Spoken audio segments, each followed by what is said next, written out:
هغه ورځ یو ښځه راله څه تعویذ راته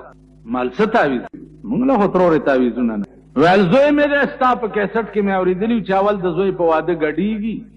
او بیا سر شو ویل زه پې داسې ګډه شوې ومه چې یو میل د هغه جنج لرې تله او میل پې ګډېدم اوس بوډای مات نو مالو زه څه وکړم چې ته میل پې ګډېدې ویل اوس مې پرېږدي نه ښځه ورته وایي چې دا مور دې وشړه د کور مال ترورې یو ښه مشوره درکړه ویلې راکړه که نه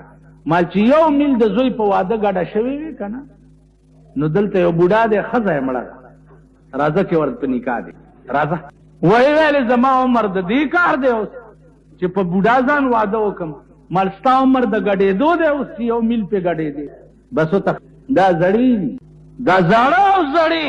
دا زاړه وګوره چې حدیث کې راغلی دي صحابه ورسره پیغمبر په لاره روان چې په لاره روانو نو یو دوه قبره یې ولید او وی فرمایل چې هما يعذبان دا دواړه قبرونه په سخت عذاب کې ګرفت وما يعذبان فی کبیر سلویه ګناه نه وه کړې خو خدای رانیولي نو د قجورې یو ډکی راواغستو آی په منځ دوه کو نیم ډکی په یو قبر وټومبلو نیم په بل صحابه ته وی چې دا شین ډکی د خدای ثنا وي چې تر کومه دا ډکی شین وي نو په دې مړو به عذاب صحابه ته وی چې صحابه کده دې یری دی چې تاسو به بیا سبا مړ نه خخوي نو ما بنن دعا کړې وې چې په دوی څه عذاب دی چې دا خدای تاسو ته وکړي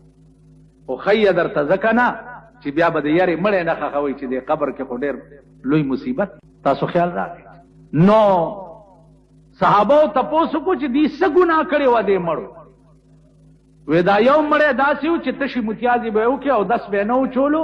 د تشو متیازو ساس کې به په بدن پرېوته خدای په دې کې رانیولې دی او په سخت عذاب کې گرفتار دې ټکی ته وګورئ او دا بل چې و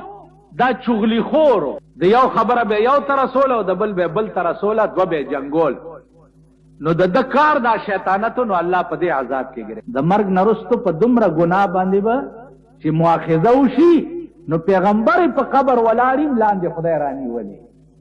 ما په دې خبرو پوهیږئ پیغمبر په قبر ولاړی اوم لاندې امړې خدای رانیولې نن ستا عقیده دا ده چې پلانی زیارت ته لاړم خدای به مې پرېږدي او پلانی پیر صاحب نه مې